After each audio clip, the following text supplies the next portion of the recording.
Queridos hermanos, hermanas, amigos y amigas de este su canal, El Centinela de la Verdad, el Padre Juan Reyes Fabián, de nuevo con ustedes con el firme propósito de exponer la verdad de las Sagradas Escrituras. Hoy con el tema sobre el purgatorio. Vamos a escuchar primero a los que, creyéndose santos acabados, protestan contra la más grande esperanza de salvación que ellos mismos tienen. Y si estoy hablando en plural, es porque yo entiendo que este hermano que habla es la representación de muchos protestantes que creen lo mismo. Entonces, el purgatorio, yo de una manera fácil o rápida, lo defino como la obra perfecta de la misericordia de Dios. Vamos a escuchar primero lo que este hermano tiene que decirnos y luego veremos lo que dice la Sagrada Escritura. ¿El purgatorio existe? No. De nada sirve rezar por un muerto. En una ocasión, una persona se acercó al pastor y le preguntó: «Pastor, ¿puedo pedir oración?». El pastor respondió: «Claro, ¿para qué quieres que oremos?». Esta persona respondió: «Es que mi prima murió la semana pasada y quiero que ore para que el Señor la guíe en el más allá». El pastor se ríe y le responde: «Supongamos que estás tomando un examen. ¿Deberías orar antes o después del examen?». «Obviamente antes del examen», responde la persona. «Correcto», dice el pastor. «Si oras después del examen, es como que le estuviéramos pidiendo a Dios que cambie las calificaciones. Eso no es posible porque Dios es fiel. No puede hacer trampa al resultado. De manera similar, lamento decirle que cuando morimos, el examen ha terminado. Ya no podemos cambiar nuestro destino ni el destino de nadie más después de muerto». Hebreos 9:27 dice que morimos una vez y luego enfrentamos. ¿Por qué la Iglesia cree en la existencia del purgatorio? Hay muchas citas bíblicas que podría darte para defender este gran dogma de fe, pero quiero tomar como punto de referencia solo dos citas bíblicas. Todas las demás citas bíblicas que hay, pues te las daré en el desarrollo de esta exponencia. Una de las primeras citas bíblicas que te quiero dar es Hebreos 12:14. Procuren tener paz con todos y la santidad, sin la cual nadie verá al Señor. Esta cita bíblica la pueden confrontar con Eclesiastés capítulo 7, versículo 20, Juan capítulo 8, versículo 7 y primera carta de Juan capítulo 1, versículo 8. La segunda cita que quiero darte es 1 Timoteo 2:4, porque Él quiere que todos se salven y lleguen al conocimiento de la verdad. Todo el ser humano peca, según Eclesiastés capítulo 7, versículo 20, y la primera carta de Juan capítulo 1, versículo 8. Todo ser humano peca y peca todos los días. Pero esos pecados, según el mismo Juan, en la primera carta, capítulo 5, versículos 16 al 17, esos pecados pueden ser mortales o pueden ser pecados leves. Él le llama pecado de muerte y pecado no de muerte. Nosotros lo llamamos pecado mortal o pecado venial. El que muere sin arrepentimiento de su pecado, que es pecado de muerte, ese va al infierno, según lo dice el apóstol San Juan, porque su pecado mató su alma. Pero si el pecado cometido no es de muerte, entonces el alma no va al infierno, pero sí tiene que ser purificada para poder entrar al cielo, porque según ya leímos en Hebreos 12:14, sin santidad nadie verá al Señor. Esto lo puede entender hasta un niño. Sin santidad nadie va al Señor, por lo tanto, aquellas personas que mueren sin la santidad plena, sin ser santos acabados, estos tienen que purificarse antes de entrar al reino de Dios, porque sin santidad nadie le verá. Pero estas personas no eran tan malas como para ser arrojadas al infierno. La palabra purgatorio viene del verbo purgar. Purgar es limpiar, purificar algo, y purificar algo es quitarle lo innecesario o lo inconveniente o superfluo, quitarle las impurezas. Eso es lo que significa la palabra purificar. También puede significar sufrir una pena o castigo, lo que alguien merece por su culpa o por su delito cometido. De este verbo purgar vienen las palabras puros e impuros, o puro e impuro. Nosotros sabemos que Dios elige lo puro sobre lo impuro, pero que no rechaza del todo lo impuro. Nosotros lo vemos, por ejemplo, en Génesis 7:2. La palabra purgatorio no está en la Biblia, pero la doctrina sobre el purgatorio sí está en la Biblia. Además de eso, en la Biblia existen la palabra purificar, existe la palabra puro o impuro, existe la palabra purificado, existe la palabra pureza y existe la palabra purgar o purgaré. Todo depende de la versión bíblica que usted tenga. Porque claro, si tiene una versión bíblica donde han modificado esas palabras para que usted no se entere, entonces claro está que lo va a decir de otra manera. ¿Desde cuándo se cree en el purgatorio? ¿Desde cuándo? Esto es un invento de la iglesia del año tal, después de la era cristiana. Queridos hermanos, hermanas, vamos a ver el purgatorio en cierto modo en la antigua alianza y en la nueva alianza. En la antigua alianza, por ejemplo, Isaías 6:6, y voló hacia mí uno de los serafines con una ascusa en la mano, que había cogido del altar con unas tenazas. La aplicó en mi boca y me dijo: mira, esto ha tocado tus labios, ha desaparecido tu culpa, está perdonado tu pecado. Claro está que Isaías no menciona aquí la palabra purgatorio, pero él está teniendo una visión en la cual él se ve impuro y sus impurezas fueron purificadas por el fuego. Entonces, cierto modo, por eso se presenta siempre el purgatorio como un fuego, porque el fuego purifica. Veamos lo que dice el profeta Zacarías, capítulo 13, versículo 8 al 9.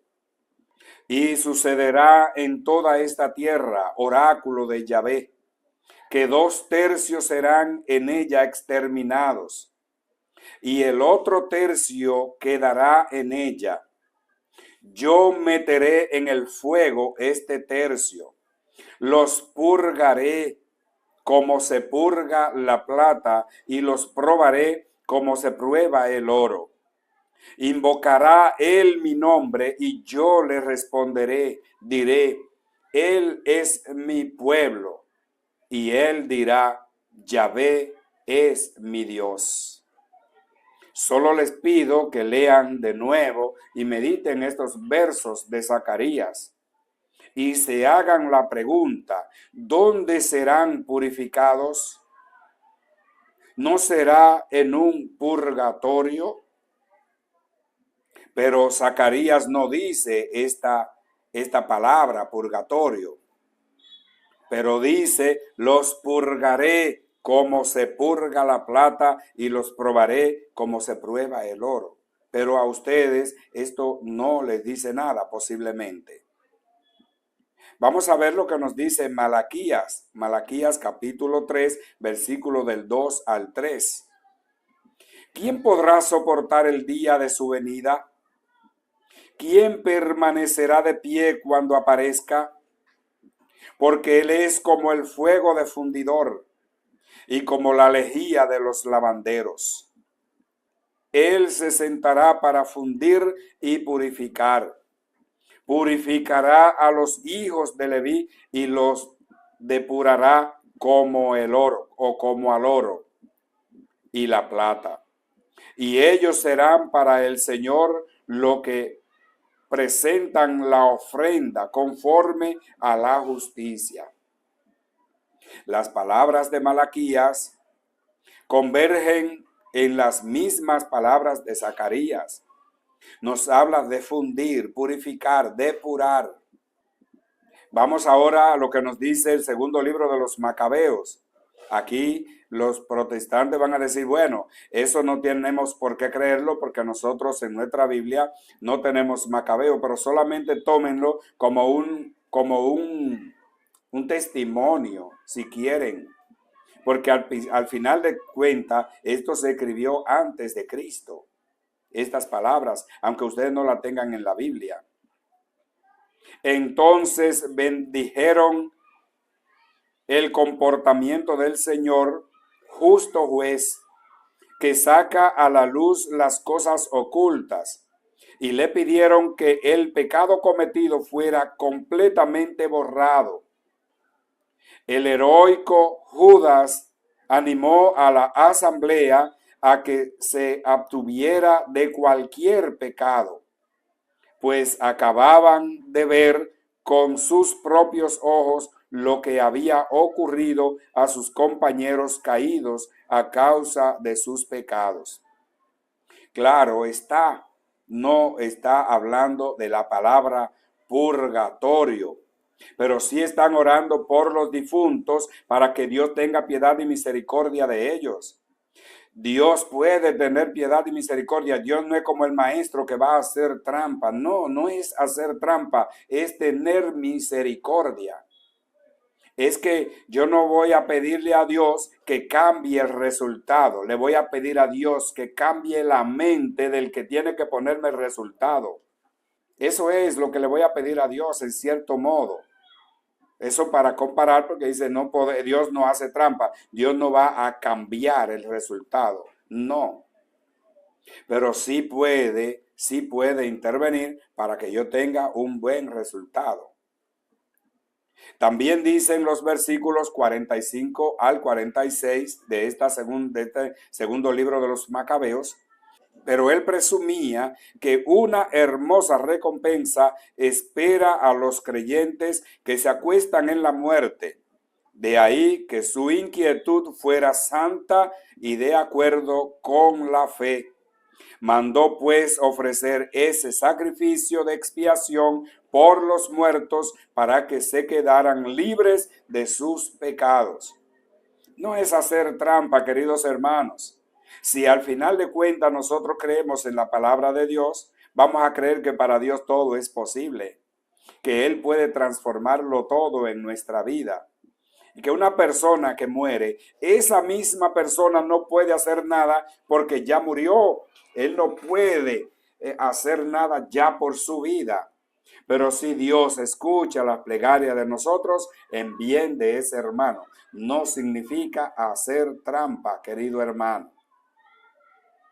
Vamos a ver qué nos dice el profeta Daniel. Daniel 12, versículo 2 y versículo 10. El versículo 10 se lo dejo para que los lean ustedes.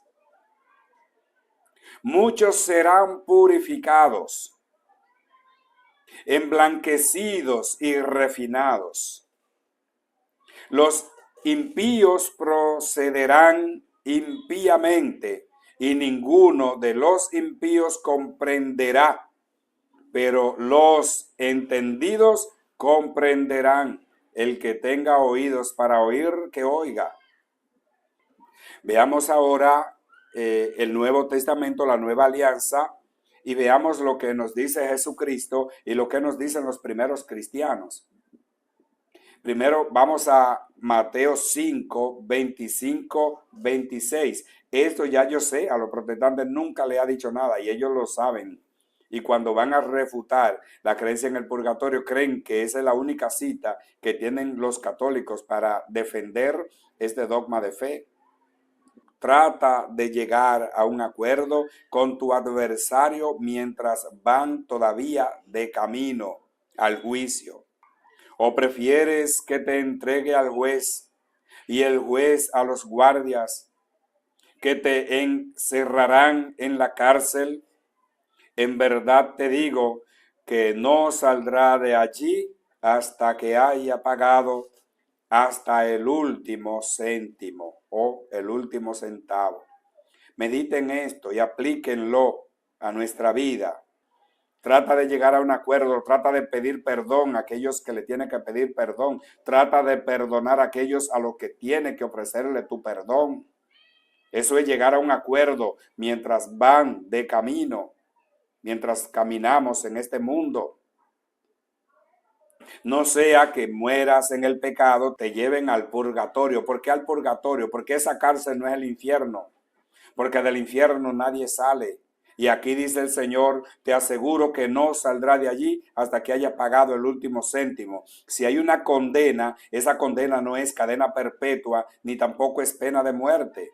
Porque el Señor dice que de allí podrá salir. ¿Cuándo? Cuando haya pagado el último céntimo. Eso significa que el tiempo en el purgatorio va a depender de todo lo que tú tengas que purgar. Las palabras de este evangelio se pueden interpretar de una manera humana y ponerla en el contexto terrenal solamente. Podríamos poner el ejemplo de dos hermanos que se disgustaron. Uno sometió al otro a la cárcel. Este hermano tendrá que ser juzgado y condenado. La condena puede ser temporal o puede ser parcial, mejor decirlo, o puede ser una condena eterna. Si la condena es eterna, puede ser de dos maneras. Puede ser cadena perpetua o puede ser pena de muerte. Todos sabemos que la ley humana es así. Sucede que si las palabras que nos dice Jesús no trascienden, entonces solamente vamos a aplicarla para aquellos a quienes Él se lo dice en aquel tiempo. Pero si estas palabras trascienden y también hay que verla en clave simbólica, entonces podríamos preguntarnos, ¿quién es el juez? ¿A qué cárcel se refiere el Señor? En la lectura se evidencia que hay una condena temporal, porque el Señor dice, no saldrá de allí hasta que haya pagado hasta el último centavo. Significa que de allí se podrá salir. Y yo pregunto, ¿tendrá que ser el infierno? No, porque del infierno ya nadie puede salir. Vamos a ver lo que nos dice Mateo capítulo 12, versículo 32. Al que hable contra el Espíritu Santo no se le perdonará ni en este mundo ni en el otro. Eso dice el Señor. En este versículo está bien claro que hay perdón en el otro mundo. ¿Para quién? ¿Para los santos? No, para los que no son santos. Todo el que no lo crea así es simplemente protestante y está protestando contra el evangelio. Se lo estoy exponiendo claramente para que lo entiendan. Mateo 25:31. Vengan benditos de mi Padre y luego aléjense de mí, malditos. ¿Por qué aquí no menciona el purgatorio? Porque solamente menciona el cielo y el infierno. Porque se refiere al juicio final. Pero eso no niega que haya un juicio particular como lo es en el caso de Lucas 23:43. Léanlo y confróntenlo luego con Mateo 7:1 y siguiente, Juan 3:18 y primera carta de Pedro, capítulo 3, versículo 20. Léalos para yo no tener que leer todo. Pero vamos a ver lo que nos dice el apóstol San Pablo en la primera carta a los Corintios, capítulo 3, versículo 13. Y ustedes pueden seguir leyendo después del versículo 13. Dice Pablo, la obra de cada uno aparecerá tal como es, porque el día del juicio, oigan bien, el día del juicio que se revelará por medio del fuego, la pondrán de manifiesto, y el fuego probará la calidad de la obra de cada uno. Si la obra construida sobre el fundamento resiste la prueba, el que la hizo recibirá la recompensa. Si la obra es consumida, se perderá. Sin embargo, su autor se salvará como quien se libra del fuego. ¿Está mencionando la palabra purgatorio ahí? No. Pero lean de nuevo y mediten. Lean de nuevo y mediten. El problema es que muchas veces nosotros hacemos obras buenas. Queridos hermanos, hacemos obras buenas, pero no obras perfectas. En muchas ocasiones, cuando le predico a la gente, le digo, las obras malas te llevarán al infierno. Las obras buenas te llevarán al purgatorio. Si quieres ir al cielo, tus obras deben ser perfectas. Y es justamente lo que Pablo nos revela en estos versículos. Léanlo de nuevo y piensen en todo esto. Podríamos comparar al apóstol Pablo con Zacarías y Malaquías. Si usted quiere a lo que ellos dicen, pónganle el nombre que le dé su voluntad. La Iglesia Católica, base y fundamento de la verdad, según 1 Timoteo, capítulo 3, versículo 15, le llama purgatorio. ¿Cuál es el problema? La Iglesia le llama purgatorio. Porque el purgatorio no existe la palabra, pero sí está la doctrina. La Iglesia le puso nombre a la doctrina, solamente eso.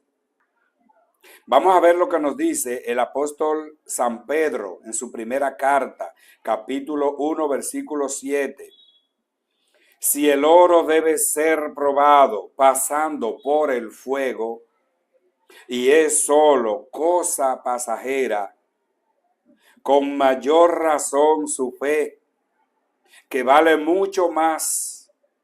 Esta prueba les merecerá alabanza, honor y gloria el día en que se manifieste Cristo Jesús.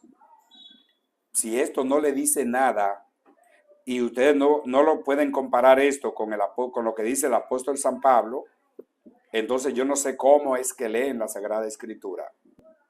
Entonces hay muchas personas que están siendo probados. Ya murieron, no han podido entrar al cielo, pero eran personas santas, no santos acabados, tenían problemas, tenían impurezas y por eso estarán en el purgatorio, purificando esas impurezas. Y ellos recibirán alabanza, honor y gloria el día en que se manifieste Cristo Jesús.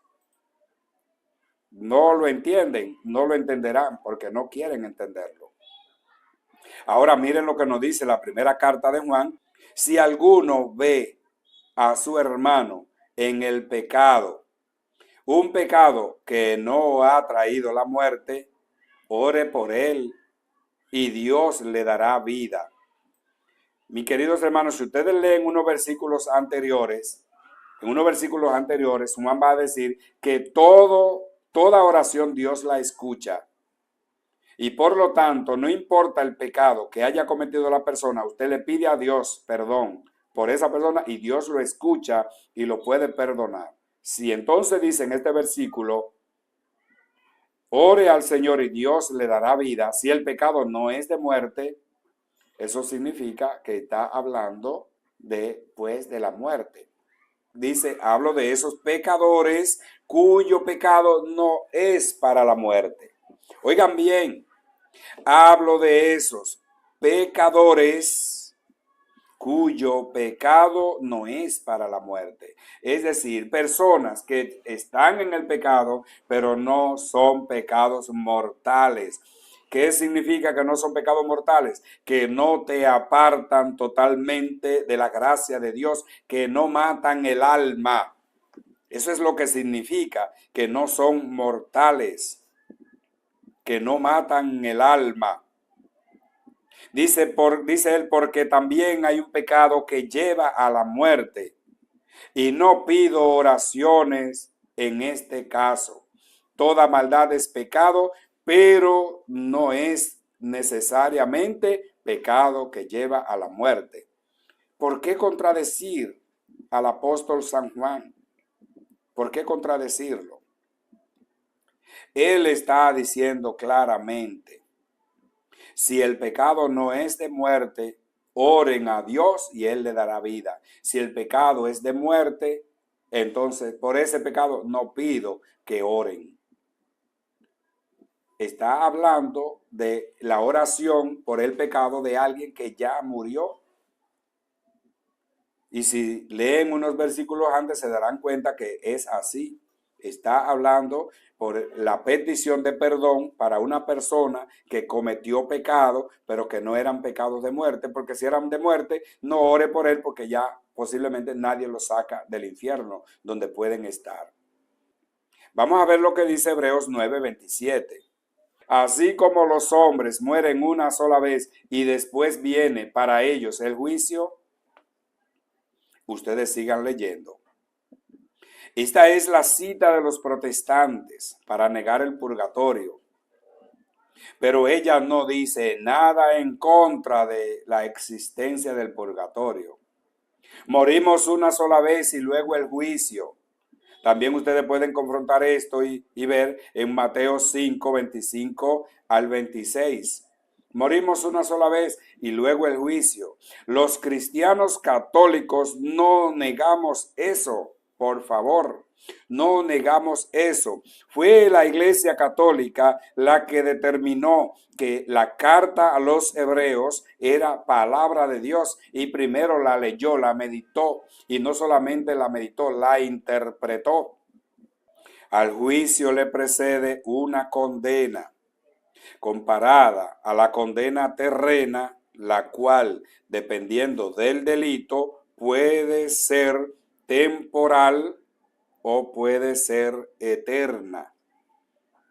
La temporal, nosotros sabemos que no puede ser el infierno porque es temporal, solo será condenado por un tiempo. Aquí tú te robas una gallina y te pueden cantar 5 años por una gallina, pero puedes cometer un delito, puedes matar a una persona a propósito, eres culpable y te condenen a 30 años. Pero puede ser que tú mataste a una familia completa y te condenen a pena de muerte, para que nunca jamás puedas salir de allí. Sin embargo, si es pena temporal, nosotros le llamamos purgatorio. Si es pena eterna, le llamamos infierno. Así suceden las cosas. Ahora bien, ¿a qué la iglesia llama purgatorio? Ya te lo hemos explicado a través de la Sagrada Escritura, pero todavía muchos no lo entienden. Primero, quiero que entendamos lo siguiente. Las doctrinas de la iglesia no nacen de una cita bíblica. Al contrario, la iglesia nace con una doctrina y luego la escribe. Esta doctrina forma el Nuevo Testamento, que fue agregado al Antiguo Testamento en el año 382, el Papa San Dámaso I. No es que hubo una Biblia primero y por la doctrina de la Biblia se hizo la iglesia. No, la iglesia existió primero con una doctrina y esa doctrina, y por esa doctrina entonces se crea la Biblia, el Nuevo Testamento, porque el Nuevo Testamento es la doctrina de la iglesia escrita. Veamos lo que nos dicen los padres apostólicos sobre el purgatorio como estado temporal de purificación. Esto fue creído desde el principio por los primeros cristianos, no que la iglesia se lo inventó en el año tal. Desde un principio, ya yo le estoy mostrando que en la antigua alianza ya está la creencia en una purificación después de la muerte. En el año 160 hay un libro apócrifo que se llama Los Hechos de Pablo y Tecla. Y ellos escriben, y después de la exhibición, Trifena nuevamente la recibe. Su hija Falconila había muerto y dijo a ella en sueño: Madre, tú deberías tener a esta extranjera, Tecla, en mi lugar, para que ore por mí y yo pueda ser transferida al lugar de los justos. Saquen conclusiones. No está esto en la Biblia, claro que no, pero yo le estoy dando ahora fuentes también extra bíblicas de lo que creían desde el principio, lo que se ha creído desde siempre. La creencia en un lugar de purificación. En el año 185 al año 232, Orígenes. Es un episodio largo, pero se lo leeré. Dice él: si alguien parte de esta vida con faltas ligeras, y ahí ustedes pueden confrontar a Primera de Juan 5:16, es condenado al fuego que arrastra con todos los materiales combustibles y prepara el alma para el reino de Dios, donde nada impuro puede entrar. Y ustedes ahí confronten a Hebreos 12:14. Porque si sobre el fundamento de Cristo ha edificado no solamente con oro, plata y piedra preciosa, sino también con madera, pasto y paja, aquí está citando a Primera de Corintios 3:12 al 13, que dice: ¿qué esperas cuando tu alma sea separada de tu cuerpo? ¿Entrarás al cielo con tu madera, tu pasto, tu paja o tus impurezas al reino de Dios? ¿O a causa de estos estorbos permanecerás sin recibir tu recompensa por tu oro, plata o piedra preciosa? Dice él: ninguna de las dos cosas sería justa. Queda entonces que será pasado por el fuego, que consumirá todo lo inútil e impuro, porque nuestro Dios llama a sus elegidos al fuego purificador. Pero este fuego consume no a la criatura, sino a lo que la criatura ha hecho, es decir, su madera, su pasto, su paja. Está de manifiesto que el fuego destruye la madera de nuestras transgresiones, y así luego recibamos la recompensa por nuestro buen trabajo. Nosotros hacemos obras buenas y obras malas. Por las obras malas merecemos el fuego del infierno. Por las obras buenas merecemos el cielo. Entonces, si tenemos obras buenas y malas, nos van a arrojar al infierno, a pesar de que nosotros tenemos la gracia de Dios por la cual hacemos las obras buenas. Nos van a llevar al cielo, a pesar de que nosotros no tenemos una santidad plena en cuanto que hacemos obras malas. No. Entonces, claro, hay que pasarnos por el fuego, según dice el apóstol Pablo en Primera de Corintios 3:12 y 13, para que se queme lo que no sirve, para purificarnos de las obras malas, y así podamos entrar a la gloria de Dios puros, porque como dice Hebreos 12:14, sin santidad nadie verá al Señor. Pero les recuerdo, esa santidad debe ser plena. No debe ser una santidad parcial, una santidad plena. Y eso se logra con la purificación después de muerto, que no pudimos lograr aquí en vida. ¿Qué dice Tertuliano? Año 211. Nosotros ofrecemos sacrificios por los muertos, porque al igual que Segunda de Macabeos, nosotros creemos que ellos pueden alcanzar la misericordia aunque ya haya muerto, no por sus méritos ni por sus oraciones, sino por nuestras oraciones aquí en la tierra. ¿Qué dice Lactancio? Año 307.